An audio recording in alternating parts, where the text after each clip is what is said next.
Hey, sorry, I'm super gay and late, apparently. Late and or gay. Gay and or late. Sorry, I was also apparently I was watching some really good porn because that's the only excuse that one can have for being 4 minutes late. That's all you got, huh? A frog is never late. He gays precisely when he intends to. Comes I right on love time. everything fucking Lord of the Rings and or Hobbit reference, by the way. If you guys ever do a Hobbit reference, you know that I will like it, just so you know. Just so you know. What's up, good boys? Good boys. Almost called you something else. Gays. What's up, gays? How's it going? That good, huh? All right. Good talk. You can't be talking to me. Well, you're talking back to me right now. Fuck. I'm all right. How are you doing today, good sir? Marvelous. Marvelous. Okay. Ohio Patriot, what's up, dude? Man, we got an awesome panel tonight. Fucking yeah, dude, I've been looking at all of these people talking about the Trump emails from Epstein and how they are damning, and this is proof. This is absolutely the proof that we've been waiting for all of these years, that Trump has finally been caught and he's finally been found guilty of being a pedophile, and we have a pedophile for a president, everybody. That's what they're saying, right? Can I have less energy for more energy? Like, I feel like I'm fucking screaming into the wind right now. That's what I hear they say. Jesus Christ, dude. All right. Like, I'm fucking done. Like, if you guys aren't going to be on the panel, then you're not going to be on the fucking panel. Yeah, dude. So the thing is, hold on, let me regain my thoughts. Sorry, it's just annoying when you're like, hey, like, let's have a discussion. You're like, hey, what are your thoughts on this? Okay. Hey, what are your like, let me set these pins up for you and so you can knock them down again. Okay, cool. Well, then I'm just not going to set up the pins. Anyway, what are in these emails? What is it that people are talking about that is so incendiary, so crazy and over the top that it's absolutely true that Trump is guilty of being a pedophile and that we should have known all along? And, well, let's talk about it. Who are these emails from? Well, they're from Jeffrey Epstein to Ghislaine Maxwell and or in care of Wolf, this guy Wolf, who was their attorney, right?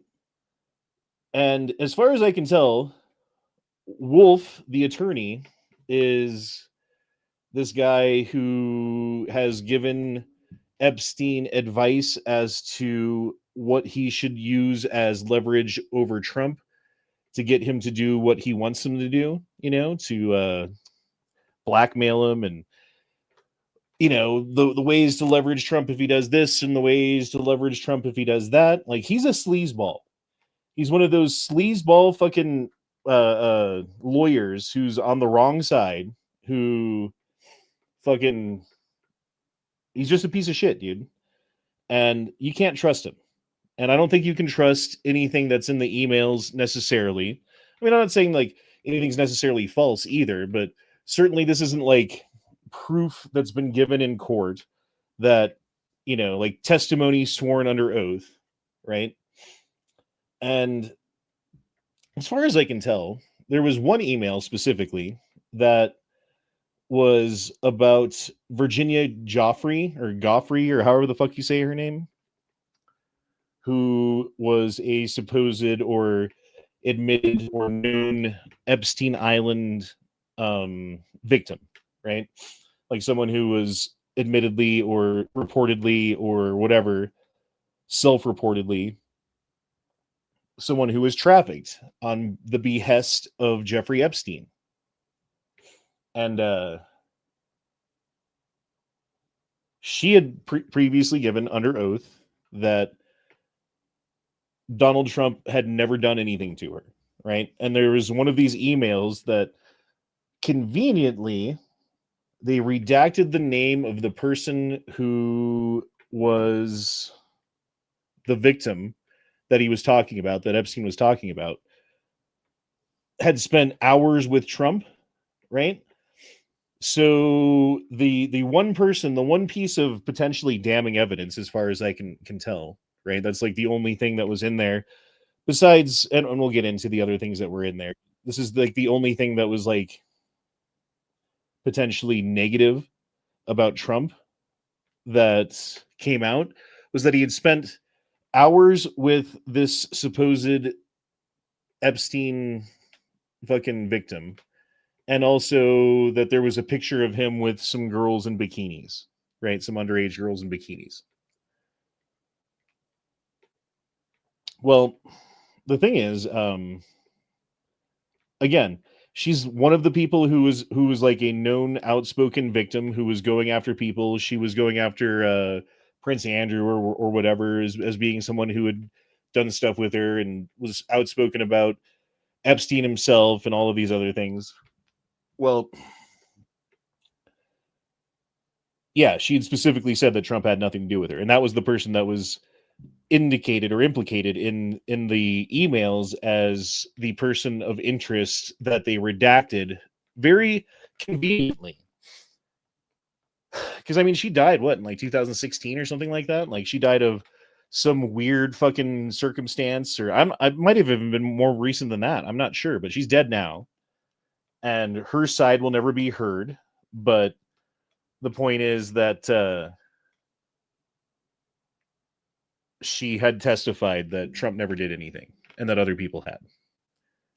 So, anyway. Erg, Hey, Ohio, are you there? Yeah.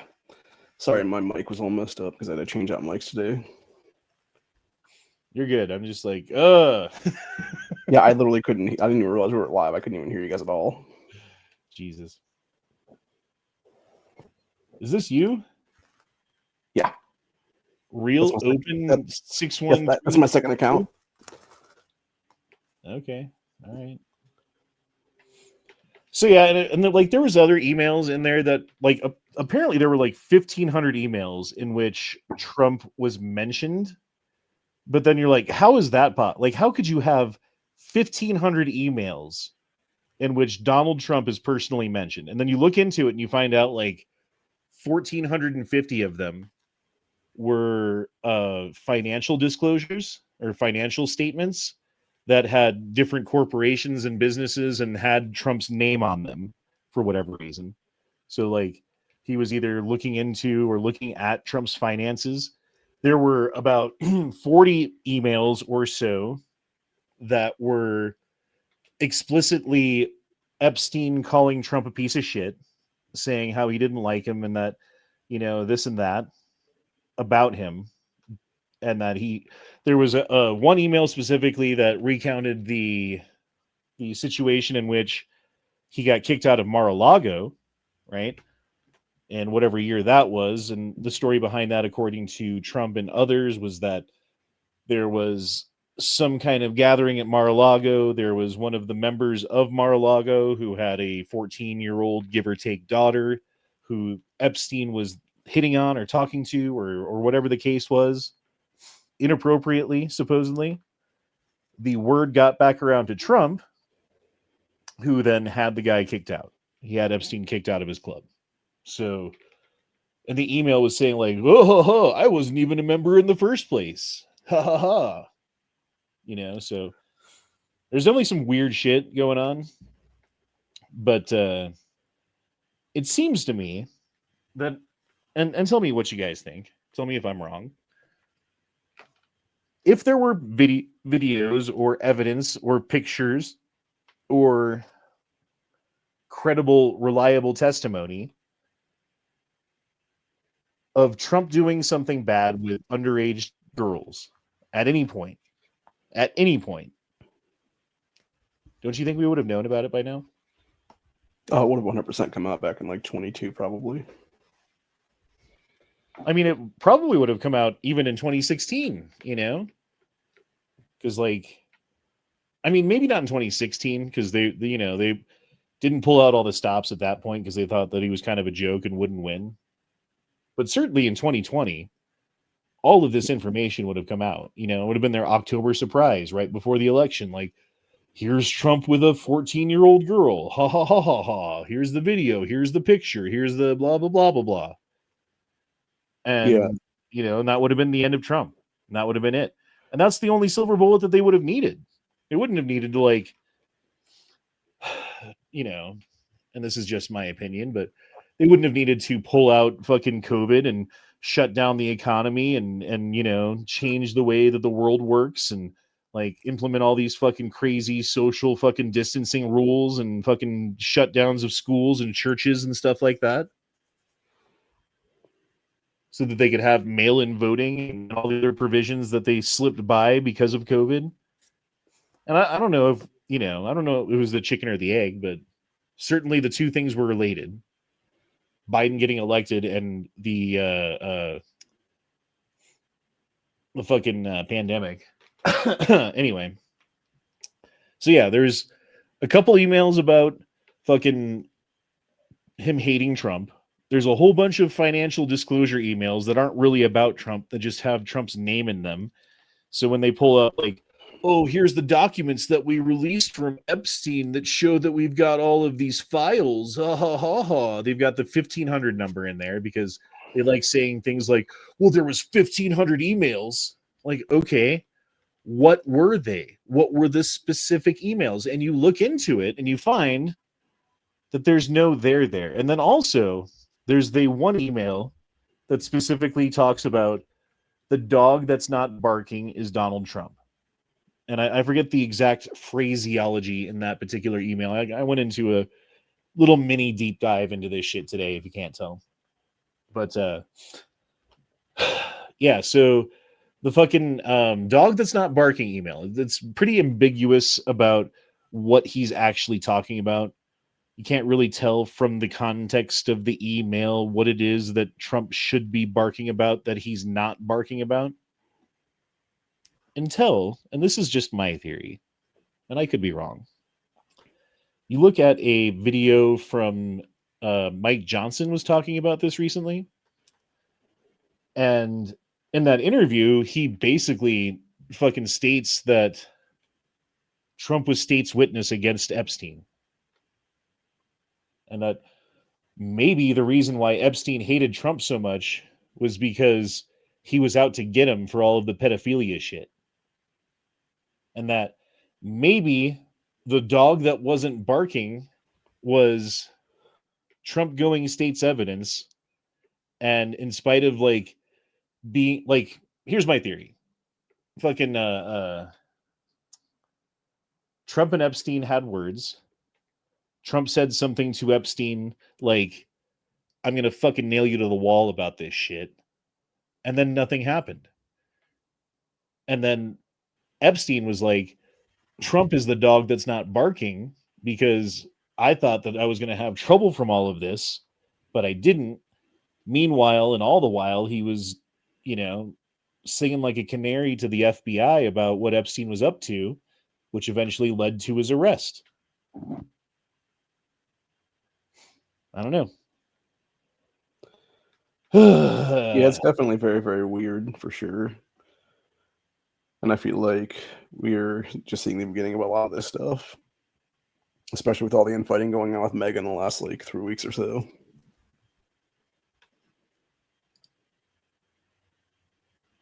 Yeah, dude. I mean, and I don't really understand. I mean, I guess when you're just winning, when the Democrats aren't even fucking relevant anymore, except for the fact that they're part of the government. It's like, who was there left to fight with? Oh, it's only ourselves. You know, and that's why maybe some of the guns have turned against each other at this point. And I don't know. I'm not sure why that is. I think a lot of it had to do with the H-1B interview that Trump gave to Fox News in like the last week or so. And then I know a lot of it before that had come from, it was Tucker Carlson hosting Nick Fuentes on a podcast or something that basically Dinesh D'Souza out himself as like this giant shill and has basically blown up like 40 years of good faith in like 2 weeks or so, which is really sad, honestly.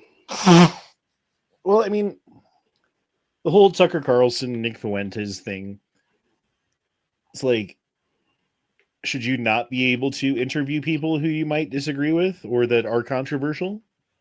Is it because he has controversial views that you shouldn't be able to talk to him? Is that what freedom of speech and freedom of press is about? So, like, Tucker Carlson doing that, you might disagree with even the way that he handled that. And there was parts of that interview that I was like, what the fuck?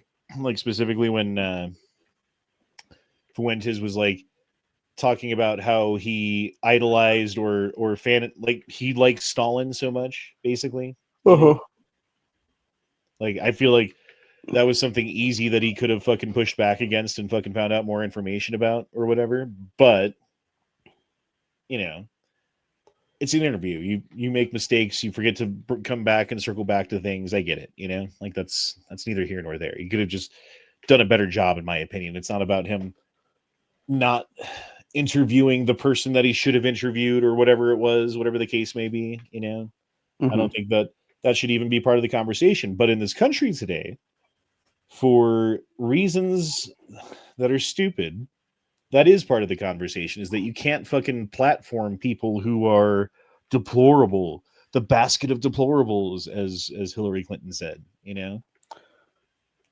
So I think a lot of it also has to do with the fact that since Charlie Kirk's assassination, a lot of people have started listening to Nick more and have kind of almost platformed him themselves as what it is.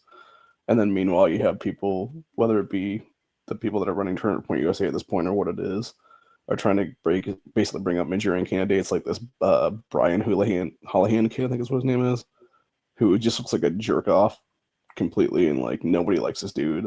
To me, he just comes off completely like he's basically being primed as a politician, Obama type. And I think the same thing of Vivek at this point too, for that matter. Like they both come off like Obama 2.0 or 3.0 at this point, honestly. Vivek Ramaswamy. Yes.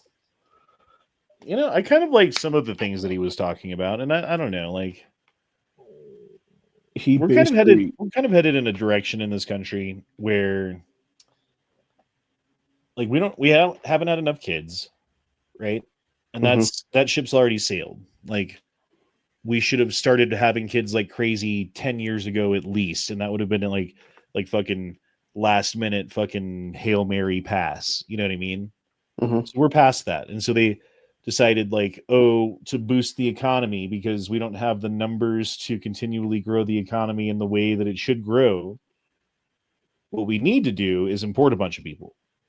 So they brought in, 15 million people or whatever it was under Obama, brought them into the country, and another 20 million in the 2 decades before that, illegally into this country to boost our numbers. But what then they found out is, like, one person doesn't equal another, just because you have like 24 Mexicans coming in, that doesn't equal 24 baby boomers who died without replacing themselves. Right. Well, the real issue from it comes to the fact that these people will never assimilate. It's why you'll always see them put like Mexican American or African American or whatever the fuck in front of American instead of just calling themselves American and actually assimilating into the American system is what it is. But then also on top of that, we actually had forced assimilation downtimes in this country back during immigration, and that's the thing we haven't had for like 60 to 70 years now that we need again is what it is. Well, and it wasn't even forced assimilation. It was just like socially enforced. It was like you go to the store and they look at you like you're a piece of shit if you don't speak English. Yeah, and that's what we need to do again, honestly, because that required no money from the government or oversight or bills to be passed or anything. That was just people looking at other people and being like, what the fuck?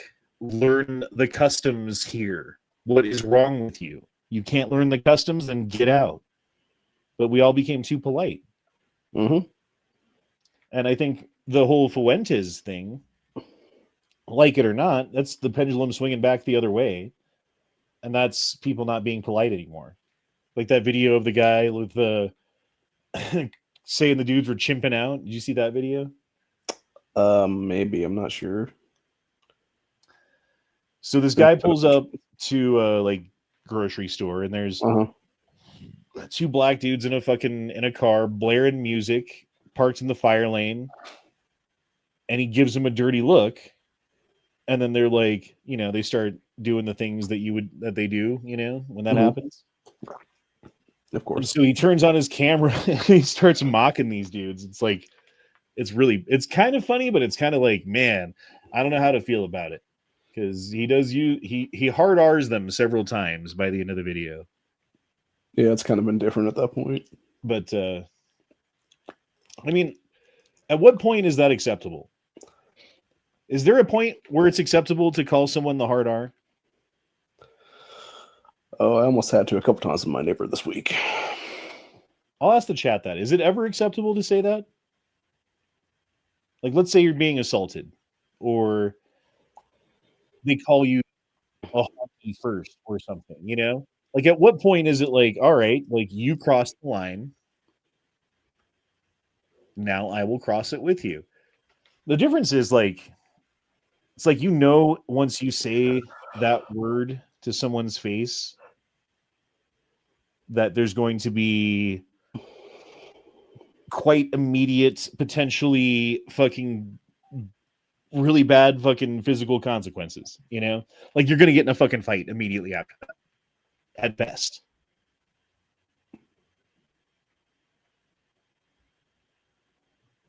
Anonymous is all about it. Yeah, for sure. Well, I mean, the thing is, like, when you start to see, like, so much of this shit going on constantly, it's like, at what point do you start calling it out? Like, I don't know if you saw that story that came out here recently. It was a 17-year-old and his 6 friends, and it was back in July this year there in Michigan. They tried to rob this dude's garage, I believe was what it was, and then tried to break into his house. Shot all 3 of them? Like I don't know how many he shot, but there was like 7 of them apparently, and now the parents of the one that died are all like, he needs to be charged with murder in the first degree. All he was doing was robbing you. Yeah.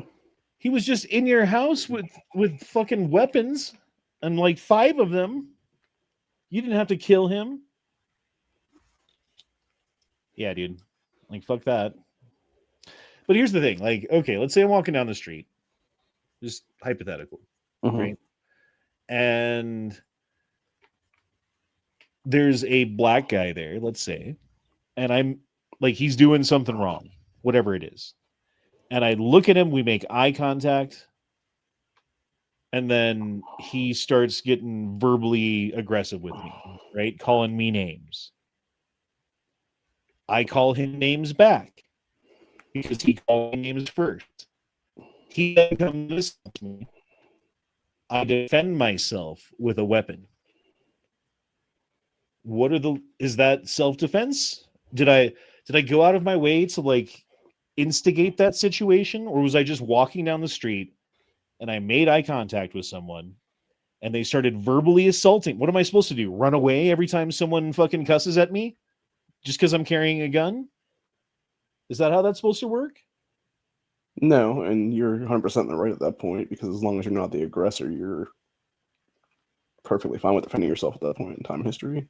Right, but if you have people on the jury and they hear that you used that word and then shot the guy, they're going to be like, well, you instigated it. 100%.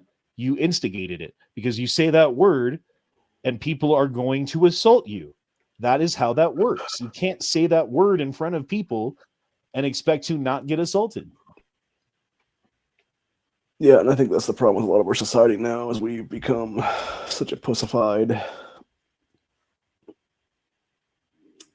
I guess I'd say beaten into place for generations now is what it is. And because of that, you have so many people that are not willing to stand up and put the shit back into the place it needs to be right now is what it is. Well, I mean, like at a point, it's like you're going to get accused of things anyway, you know? So I don't know. Like that's not really a good excuse, but it's true, and a lot of people feel that way, and that's just kind of the way society's going. And then I think that's a lot of the Nick Fuentes fucking response. It 100% is, and that's exactly why you see some like, and this is the problem with the pendulum swing. And I've talked about this before. I said we're going to see a time where the pendulum's going to swing back, and it's going to swing so far it snaps the bolts out of place. There's what it is, and it just starts taking everybody out. And I think that's what we're going to see right now because we're seeing the overcorrection is what it ends up being. All right, don't poke the bear. This is a good argument. The hard R, any version of that word, is not acceptable in my opinion. If you want to throw an insult for actions, okay. A slur for how someone was born, that's weak. That's weak ass attempt to argue. And I agree with that, but I will only say, what if they cross that line first? You know? Like, at what point is, like, I guess it's never okay in your opinion to say that word, and that's fine. And that might be the answer. I'm not sure. I'm asking. But I mean, if they're calling you every fucking word and saying that you look like, oh, I don't know, dude, they were calling the white guy a skin tag the other day, and I was like, God fucking damn it, dude. Like, how many slurs can you come up for white people that we all get hit for, you know? And we just have to take it. I mean, I guess it's the Christian way, right? Turn the other cheek. So I don't know, man. I don't know what the answer is. I don't go around calling people that word, though. I'll tell you that. Yeah, I feel like the problem with the whole turn the other cheek thing is that people never realize it's because you're punching with the other fist.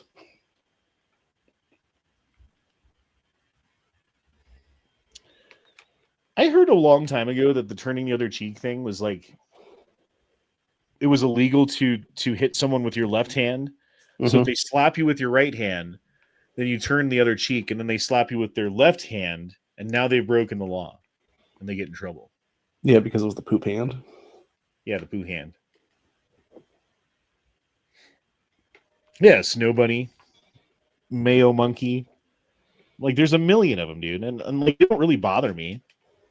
Like, there's no words that you can say to me that are, I mean, no name you can call me. How about that? I'm sure there's a series of words that, you know, will piss me off in a fight. But there's no name that you can call me that would make me fight you. So it's just like, that's fucking stupidity to me. Like, there's a name that you can call someone that is predictably going to push them into hyper violence. That means you control them. It means all you have to do to push them to that is say a word, attack dog, you know? I mean, granted, they're attacking you if you say it, but... Well, and I think the real issue that we can't really have as a society, it seems like, is how there are definitely differences when it comes to IQ levels of different races. Where obviously, like, when you look at the average IQ across the board of, like, you know, X, Y, and Z, like, they're all going to be different is what it is. Muffin Top's out there. What's up, Muffin Top? As a colored individual, it's all bullshit, says All Thumbs. Yeah. Again, like, I think you should treat individuals like individuals. And if they're a piece of shit, you're a piece of shit. I don't care if you're black, white, Hispanic, fucking Indian. Doesn't matter. You're a piece of fucking shit. Fuck you. Right? And if you're a good person, you're a good person. And you should be treated as a good person. And again, it doesn't matter if you're black, white, Mexican, Indian. Doesn't fucking matter. If you're a good person, I like you. If you're a nice, kind person who cares about other people and has empathy and, you know, good. I want you on my team. And I don't care what color you are. Except for if you're Muslim. Just kidding. Kind of.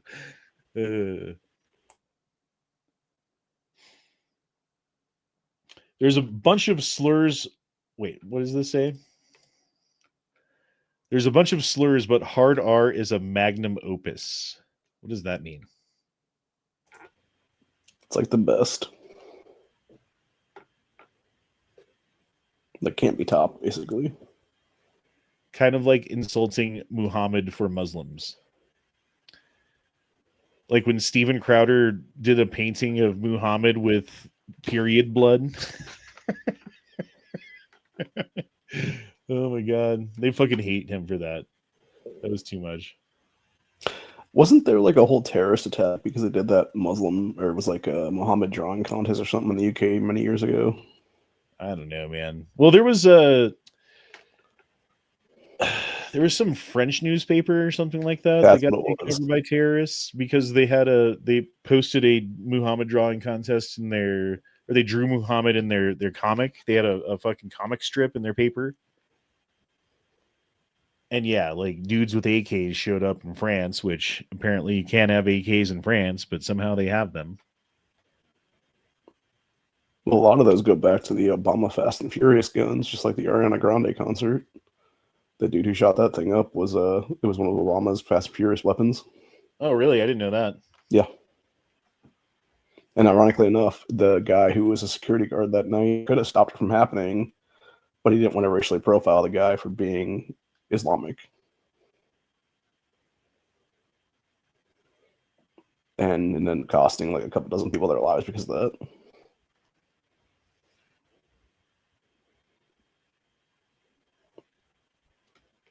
Which is not only sad, but also just like ridiculous at the same time. Anonymous says that's the word you use when you're trying to get in a fight. So long as you're willing to get punched in the face, it's okay.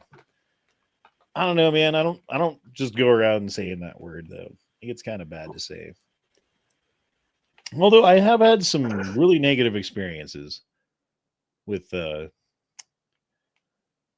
large number of black people over the years. It sucks. I wish it wasn't like that. I used to think every black person was like Will Smith, you know, because I went to like a basically like white high school, you know, and like we had like 5 black kids who went to school and they were all like celebrities at the school and everyone loved them. And, you know, like they were like the most popular kids. Got invited to all the parties. Like one of them was like a prom king at some point. Mm-hmm. And then you like see like the experience of like the school that has 5 white kids in it and it's predominantly black.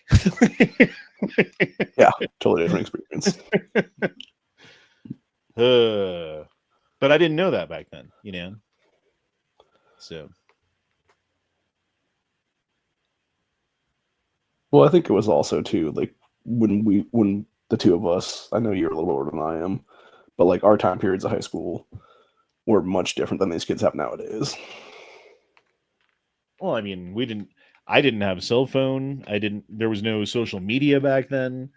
There was internet, but it sucked. So no one went on it, you know, except for if you were trying to find, I don't even know what you'd use the internet for back then, like some AOL chat room or something, you know, like we had a 56K dial-up modem back then. And if someone called you when you were in the middle of being on the internet, your whole internet experience was over. So it wasn't, you know, it wasn't the same thing as it is now. So. Yeah, I remember those times. That's when my brother learned how to do typing courses because AOL was like I think it was like $1 a minute to use or something like that. Wait, say that again. I'm sorry, I was reading.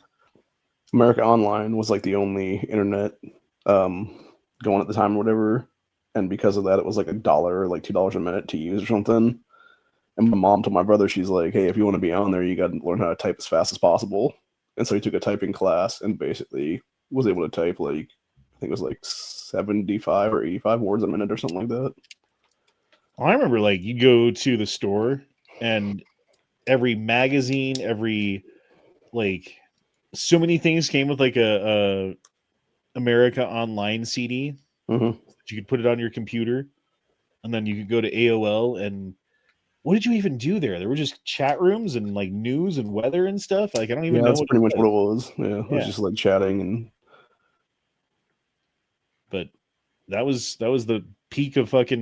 And then MySpace became a thing. I remember that was like freshman year of college. Like MySpace became the cool place to go, and you could get Napster fucking music. You could Napster a whole bunch of songs off of people, you know.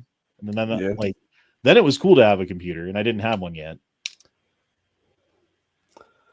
But yeah, dude, things are different now, and especially with AI, bro, you can't even tell what's real and what's not anymore. Well, and that's what I'm thinking myself. Like, how many times in the future now we're gonna see like random sex scandal things of politicians, and it's gonna be just AI fake videos at this point.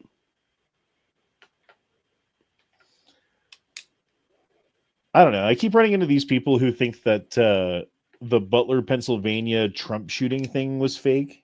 Mm-hmm. And I'm like, are you fucking retarded? How do you think that's fake? And they're like, bro, you're fucking retarded. You don't know about fucking AI videos? Like, they totally fucking fake that shit. You don't even fucking know. Like, man. Like, how do you argue with that? You don't. You just move on with your life. Oh, his ear got shot and healed within a day. It doesn't even have a mark on it anymore. He didn't even get shot. Like, bro. Well, I think these same people don't realize like how good of a plastic surgeon he has on standby to get that stuff done. Well, also, not to mention, have you ever had an ear piercing and then you take the piercing out? How quick does that fucking hole fill in? Yeah, it's very quickly. And that's without any, that's just like your body doing things, you know? Yeah, because it's naturally trying to heal itself is what it is.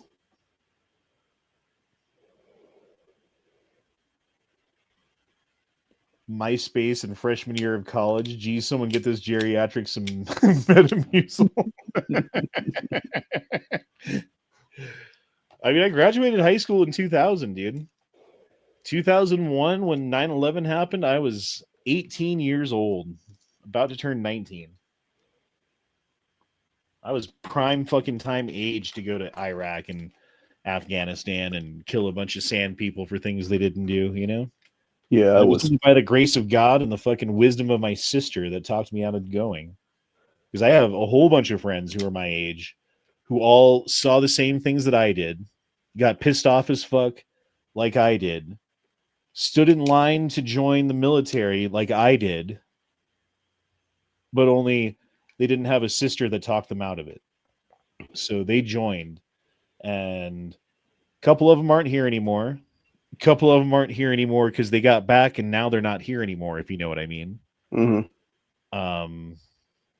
One of them's missing a leg, and every single one of them that I know of has horrible, terrible, traumatic, life-changing, never want to see it or hear about it again stories that make your fucking your blood curdle. Every single one of them, without exception. Every single one of them has seen things and done things that make them not sleep at night. So glad that I sleep at night, you know. I mean, well, and I think that's for other reasons sometimes, but I think that's the worst thing about a lot of these wars is it's the guys that don't come back with physical deformities are probably the most mentally fucked up from PTSD, etc. Yeah, then they become police officers and fucking, you know, use way too much force when they don't need to and do crazy shit like that. Or just have a freak out in general because they have a war flashback is what it is. Yeah, I mean, I knew one guy when I was younger who was a Vietnam veteran. Mm-hmm. And his name was Dean, and this guy was like hardcore in Vietnam or something because he survived 2 helicopter crashes in which in both crashes he was the only one who survived. Jesus, dude. It's like so 15 people got on a helicopter and you were the only one who didn't die when it crashed. And then at some point later on in the war, you were on another helicopter with like 8 dudes. And 7 of them died, and you were the only one who's like, bro. And one day he got busy at work, and there was like someone dropped a plate or something, you know, some loud crash happened, and bro, Dean hit the floor, and he was back in Vietnam. Like you could see it in his eyes. He didn't know where he was. That's why I actually like back when they used to call it shell shock because that was the most true to form of what you would actually be having is what it is. Because it's just a jar to your system is what it ends up being.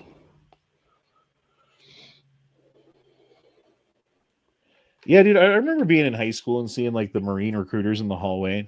And I was like jacked back then, dude. Like I could like do like fucking 20 pull-ups, you know, type thing. And they had their little pull-up bar in the hallway, and they're like, oh, come see how many pull-ups you can do. If you can do 15, then, you know, because like no one can do 15 pull-ups. And I just busted out 15 without even getting tired. And they're like, you should join. We totally want you to join today. And I'm like, I started making fun of them, calling them pussies. I don't know, man. I was kind of an asshole. I'm sorry. I don't know what to tell you about that, but yeah, man. I look back on it, and I'm glad that I didn't, because who knows what. First of all, they would have injected me with, what kinds of things they would have put into my body, and chemicals and stuff that I would have been exposed to overseas, and cancers and all kinds of things that vets get that normal people don't. That happens all the fucking time. Not to mention the PTSD and the fucking trauma from all the things that you would have seen. Not to mention the actual, like, physical fucking damage that gets done to a lot of people who join the military. Not everybody, but a lot. Enough, Like, there's a lot going. And then, so what? Get your VA benefits, your fucking college degree bill that you can go to college for free, and maybe get some free healthcare here and there. Yeah, it's really not worth it what they end up getting, honestly. Although I would like some free healthcare now, please. Maybe we'll all get it soon. Do you think the Republicans are going to figure out healthcare? Honestly, it would be better to just let everything just go to the free market at this point, and just let the free market dictate everything. Because the problem, I know Matt's brought up in the past, is that we just have a situation where you have government trying to do this stuff, and then you get the worst of both worlds, is what it is. Because you don't have free open market for the stuff, and then you have like government trying to stick its dick in everything. And yeah, it's just terrible all the way around. I mean, if you go to the ER, you don't have insurance, you're paying like 10 grand, dude. It's fucking ridiculous. And that's if like they give you some Tylenol and some butterfly fucking Band-Aids and send you on your way. Like, if you actually need like surgery or whatever the case is, and you don't have insurance, they fuck you, dude, and you pay for it, or you don't. That's part of the reason why it's so expensive, because a lot of people just go to the ER, get whatever done needs to get done, emergency status right now, go back home and try to heal from it until the next thing happens, and you go back to the ER again. You never pay for anything, and you never get any insurance, and they can't turn you away. So when you do have to pay for it, it's like 10 grand for a Band-Aid, dude. It's ridiculous how it works now. Yeah. Well, I mean, it's even worse when you're actually in the hospitals, because you can die from all the different staph infections that are in various parts of hospitals. I was thinking about this, though. Like, back to the problem of population, right? You can't just let people in. Like, one person doesn't necessarily replace another. You let it, 15 million people, it didn't really improve anything, because half of them are on fucking government benefits and receiving food and medical care on behalf of and paid for by the government taxpayers, and et cetera, et cetera, et cetera, right? How do you get out of that? Because we're spiraling into a debt out of control situation where pretty soon the interest payment on the debt is going to be the biggest line item on the federal government's balance sheet. It almost is already, And the answer, I think, is Elon Musk. Elon Musk. They're coming out with these robots that are going to replace a lot of jobs and put a lot of people out of work. Granted. So I don't know how that's going to work exactly. But if they produce so many robots that labor becomes so cheap, because it's all done by robots, that you can produce things for so cheap that you can basically give them away to people, right?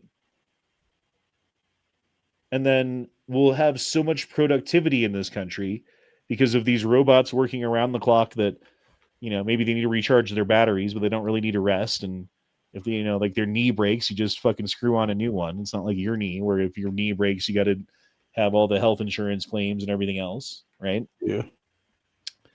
And it's going to produce the GDP, it's going to increase the GDP so much that we can just pay off the debt and provide basic needs to people for so cheap that it's basically free.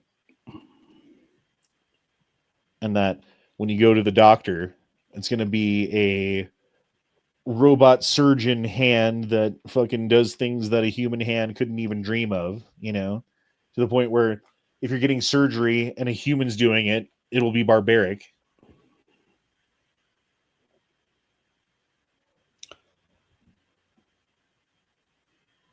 So, I mean, I don't know, man.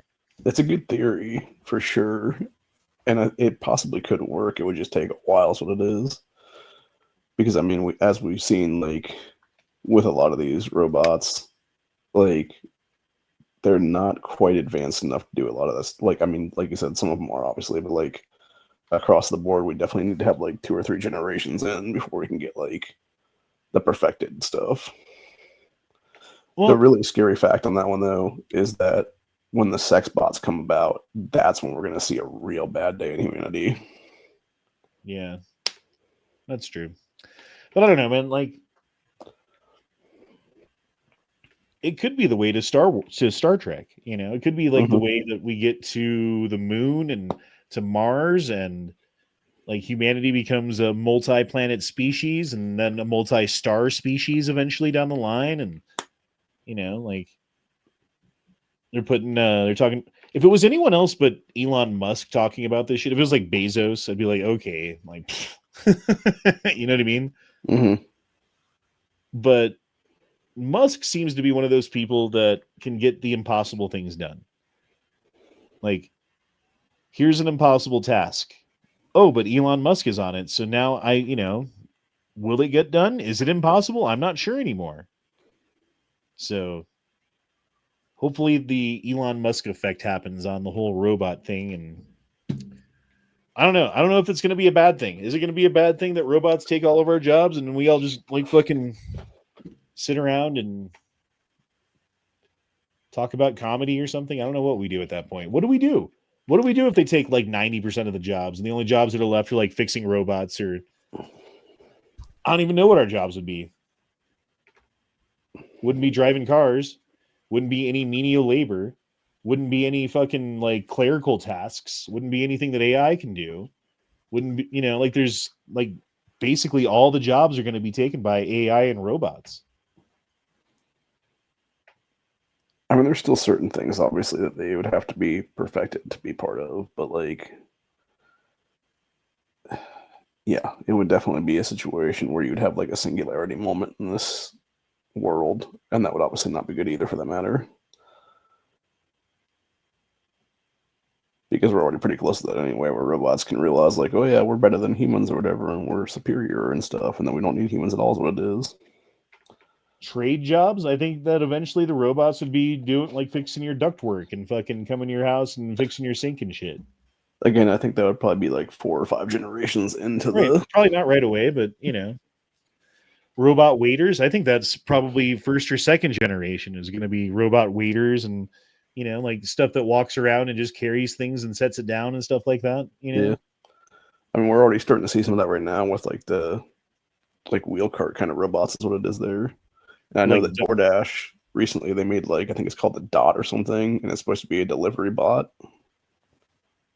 Like dock workers or like anything that's like simple, like, oh, like you run a forklift, well, your job's gone. Oh, you drive a truck, well, your job's gone. Oh, you answer a phone, well, your job's gone. Oh, you type things, well, your job's gone. Like, what's left? I guess the stand-up comics. You can't have a robot stand-up comic. But you can have a programmer that can create one. I don't think you can. I mean, maybe eventually there will be a robot that has comedic timing and all the things and is like thinks fast on its feet and has good like witty responses and maybe, but even then it's like so impersonal talking to a robot. Yeah. But then again, if we get to a point where, again, you have that like singularity moment where you basically have a robot that is like so human-like that you can't tell the difference, like that's when it's going to be a really scary situation.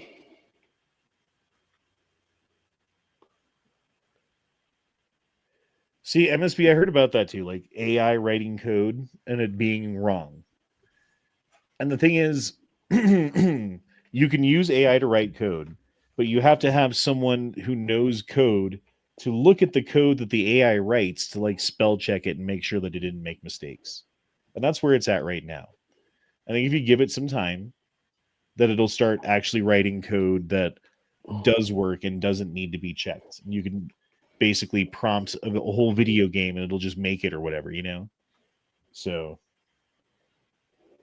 I don't know. Like we're obviously not at the end of the rope as far as the advancements of AI yet.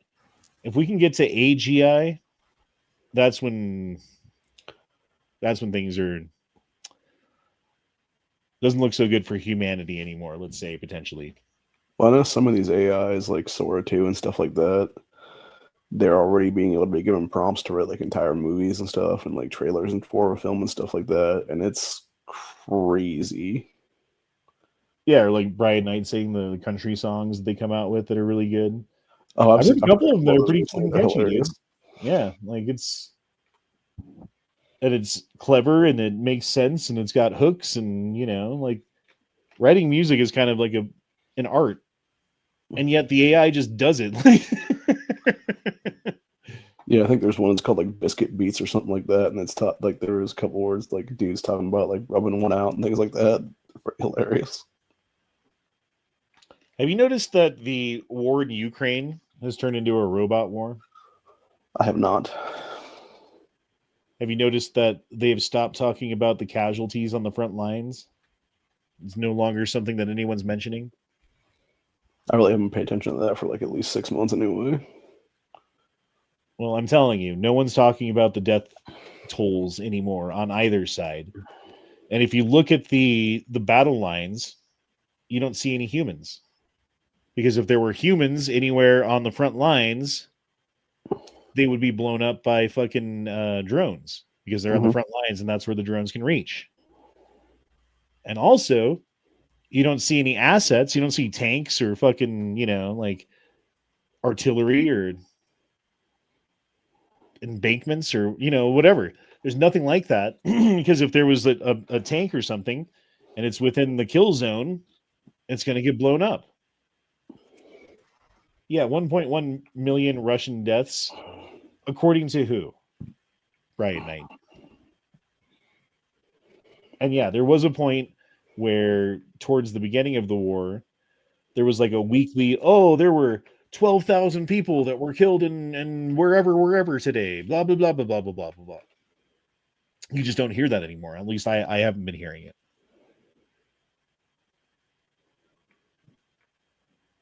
But yeah, I mean, it's basically turning into an all robot war. There are no more, like, Ukraine lost the human war. They've run out of humans to put on the front lines, but they may not have lost the robot war.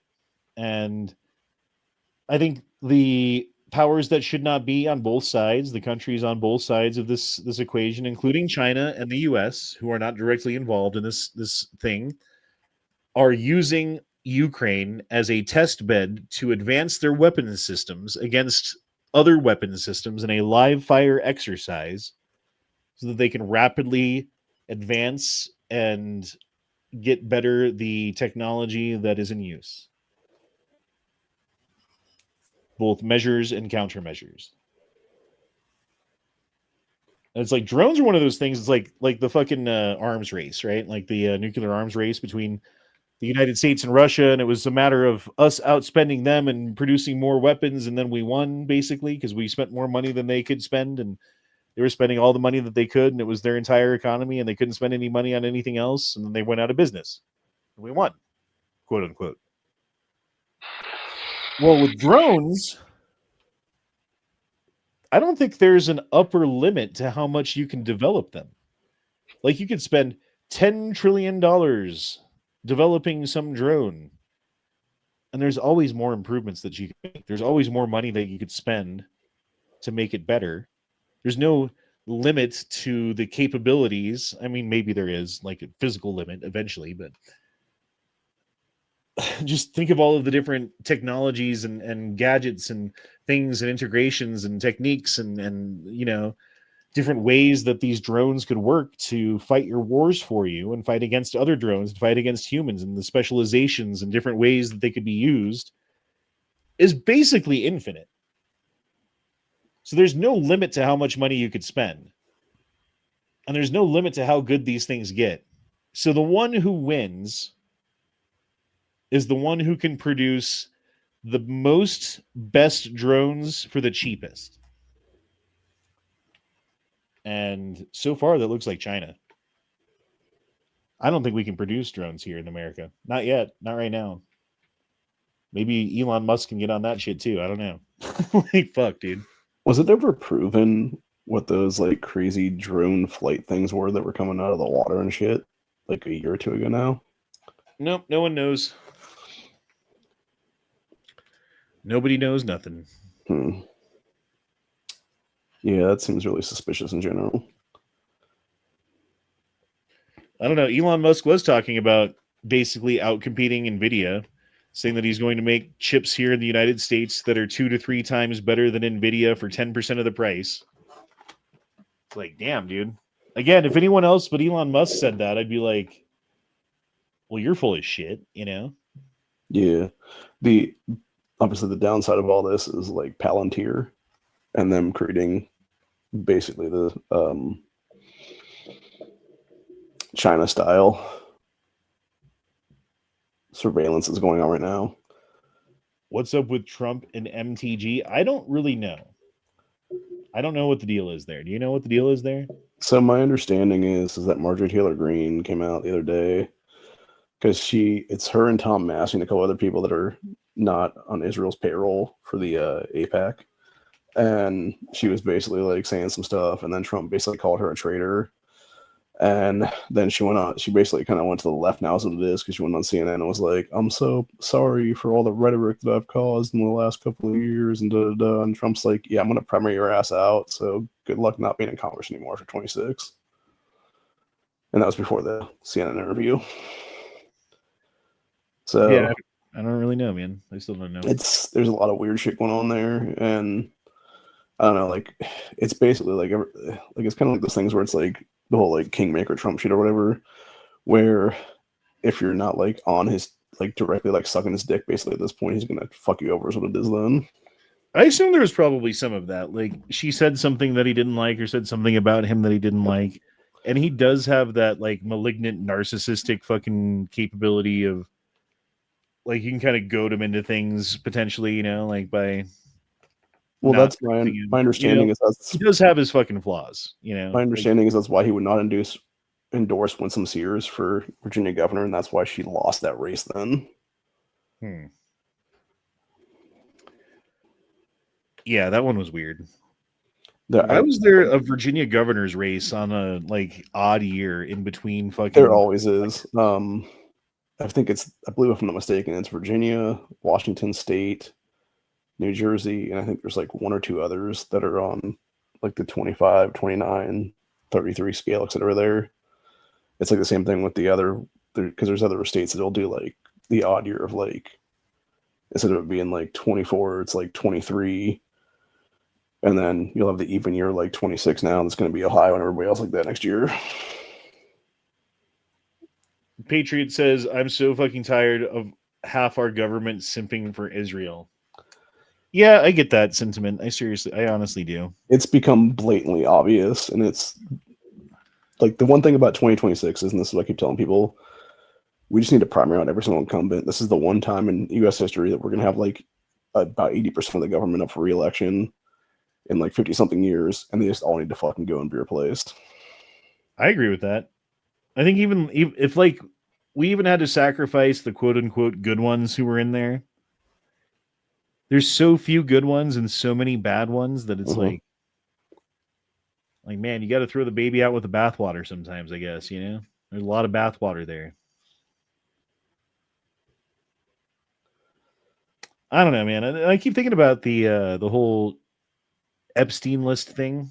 And why is it that Trump won't let it out? Why is it Trump not letting it out, or is it the left not letting it out? Because as far as I understand, Thomas Massey put up for a vote the other day to have the Epstein lists released as a vote on the floor, and the ones who voted it down were the Democrats. So I don't know. I'm not sure if that was Massey. Maybe that was Johnson, but whatever. Yeah, from what I recall, it was right after they ended the shutdown the other day because they finally swore in that one woman that supposedly won in Arizona who was a Democrat, and she was 218 votes needed for the actual disclosure or whatever of the vote. And it's supposed to happen, I think, in like a week or two is what it is now. But it's just weird how they were like, okay, hey, once we get into office, Kash Patel and Dan Bongino and Donald Trump, part of the thing that we ran on, part of the thing that we're going to do once we get into office is get all of these dirty fucking Epstein files into the public view so that everyone can understand what it was and who was involved and all of the things about it. And then they got into office. And then all of a sudden, their tune changed about that specific thing. And as far as I can tell, besides like a little bit with gun stuff in his first term, that's the only time that Trump has done this, where he's like promised to do something and then gone back on it. Mm-hmm. And I'm wondering why, right? Like, why is that? And then you look at all of these deals with other countries, trade deals, and particularly with Israel. Like there's deals that we had with them that benefited us financially, right? Benefited our country financially, benefited our our intelligence agencies, particularly well.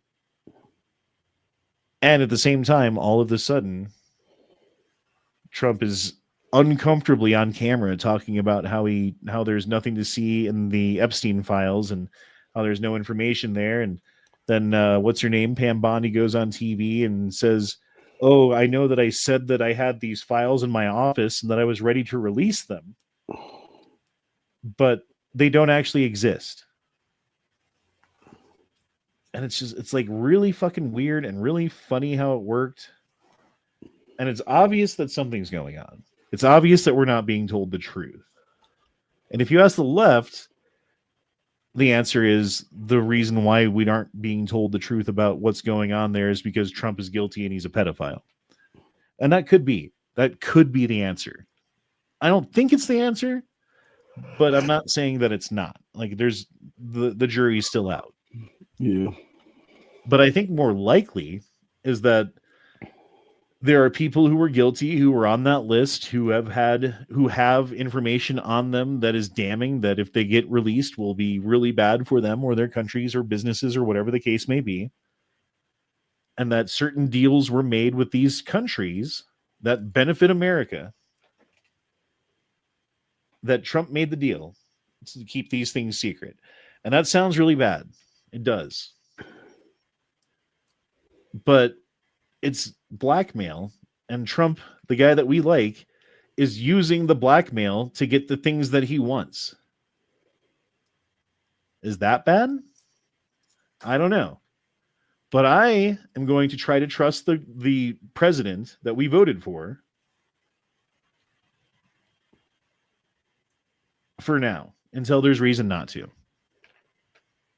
And if they're at some point in the future, there's overwhelming, compelling evidence that Trump actually did do something and that he is guilty of diddling children at the island with Epstein watching or whatever the fuck the case is, then I'll be like, okay, like we got to get someone else in there, or, obviously Trump is compromised, or, like there will be concessions at that point. But nothing's been proven so far. And anyone who says that it's been proven that Trump had anything to do with anything is either ignorant because they haven't looked into the files, to the actual fucking emails to find out that, oh, there's no there. Like, even if this was evidence in court, it doesn't prove anything. So there's that.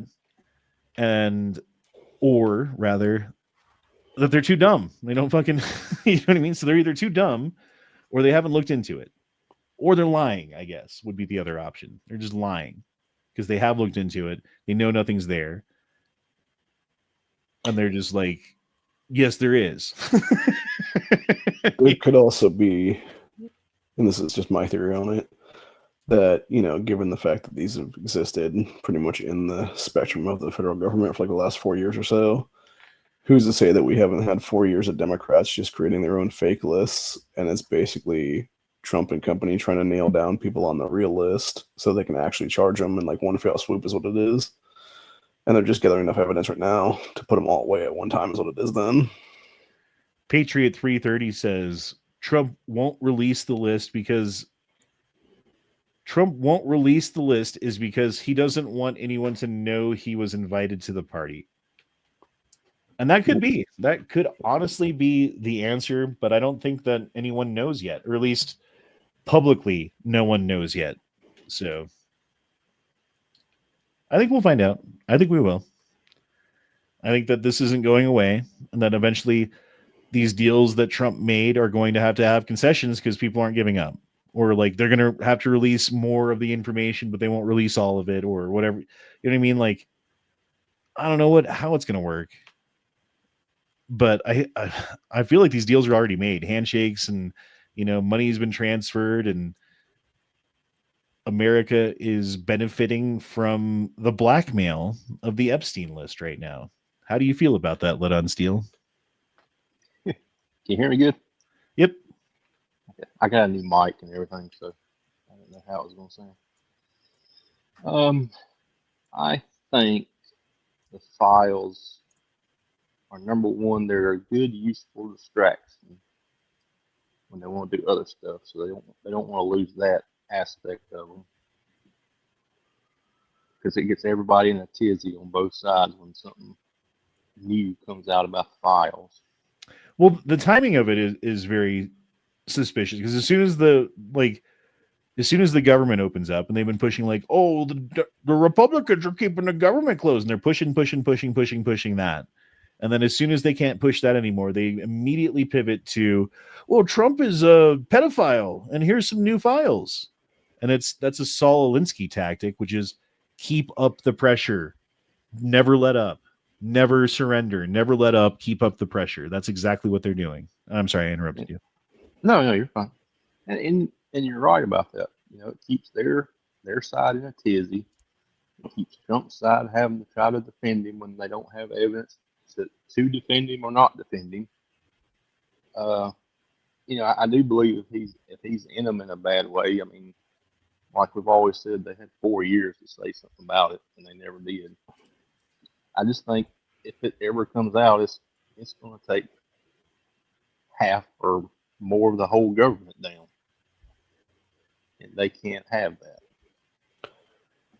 I did hear about some memo that's going around, circulated by the FBI or CIA or something like that, to internal government employees, long tenured deep state style employees. And let me get the quote right. Hold on. Did I retweet this? I'm not sure if I did. No, I didn't. Okay, hold on. I know where I can find it, though. Okay. Well, you got that new part they're claiming. I don't know if you've seen it.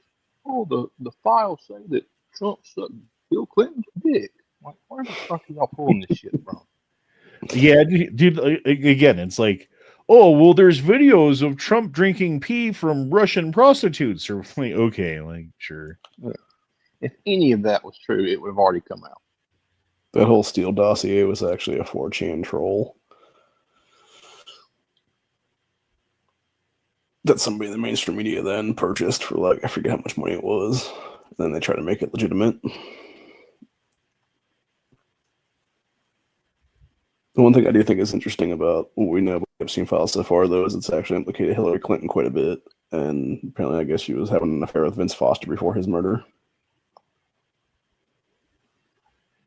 I can't find it. But it was something about like how to be a bad bureaucrat and fight against the Trump administration. I forget what the exact quote was, but it was basically like a handbook on here's the ways that you can slow roll your job without actually breaking the rules, and how you can, like take a long time on this, or, basically like gum up the system and make everything not work so that whatever Trump tries to get done just doesn't get done because they've got, 2/3 of the deep state employees are on their side.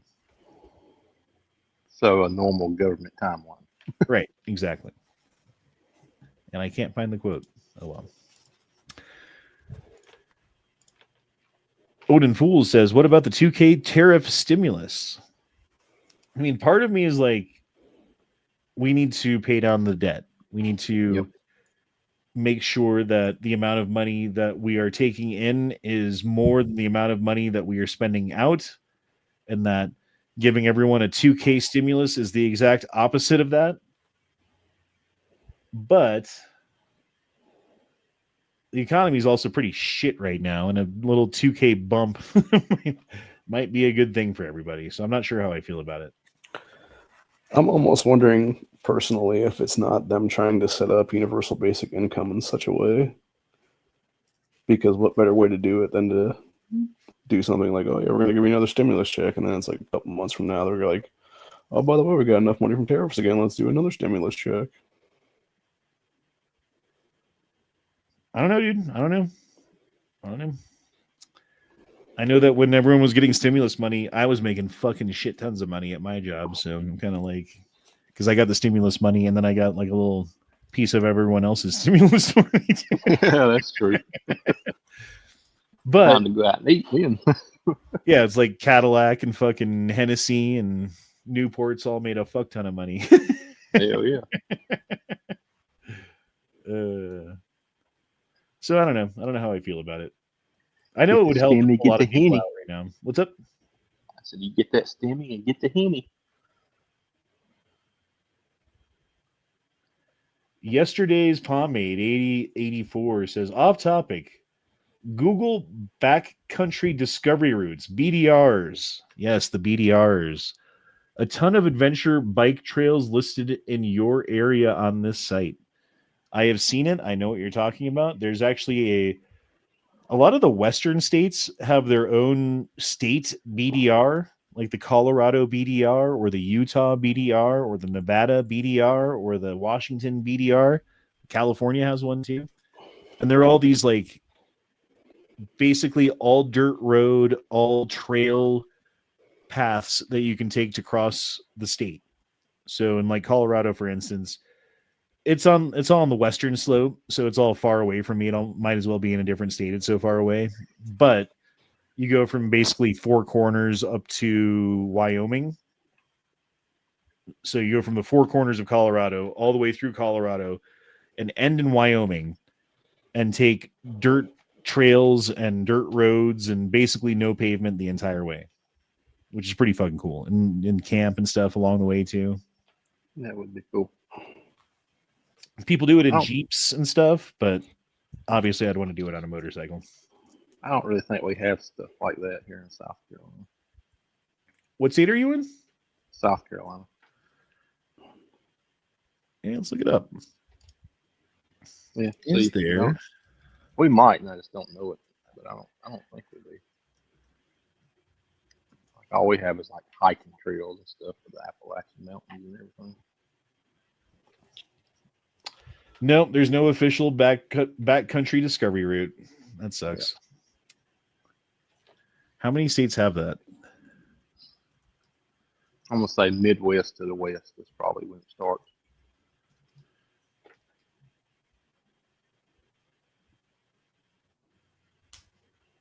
So we got Arizona. There's a Southern California BDR, a Northern California BDR.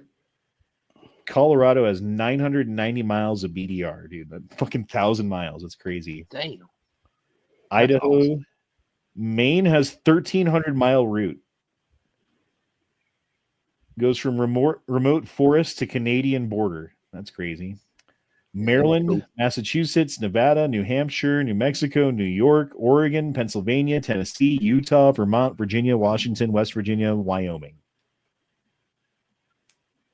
Looks like Wyoming has the most miles at 1,500 mile BDR. That's the one we should do, boys. Wyoming BDR. Holy fuck. It would be fun. 1,500 miles? That'd be a hell of a good time. Hold on, I'm looking it up right now. You said Tennessee was in there, right? Yep, Tennessee's in there. Is any of that by lane between the lakes or not? It goes from the Gulf of Virginia, Gulf to Virginia. That's all it says. And it's a 1,300 mile route.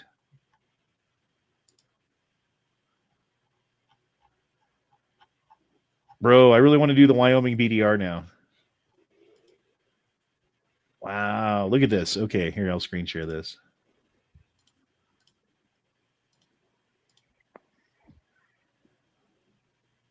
So you start here in wherever the fuck this is, Wyoming.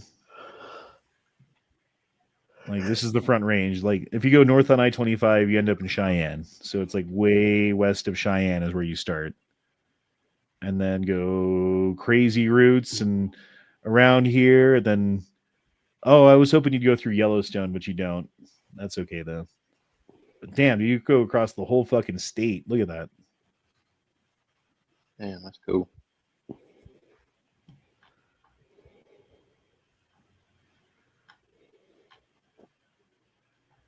I think Donut Media did something like that in 4x4s. Like some Jeeps and a Subaru, they did all dirt roads across the United States. It looked pretty fun. Of course, the girls' tires popped. Yeah, there you go.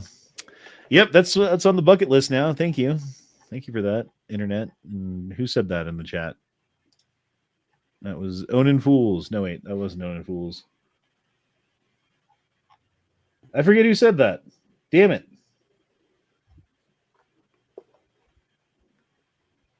Oh, yesterday's pomade. There we go.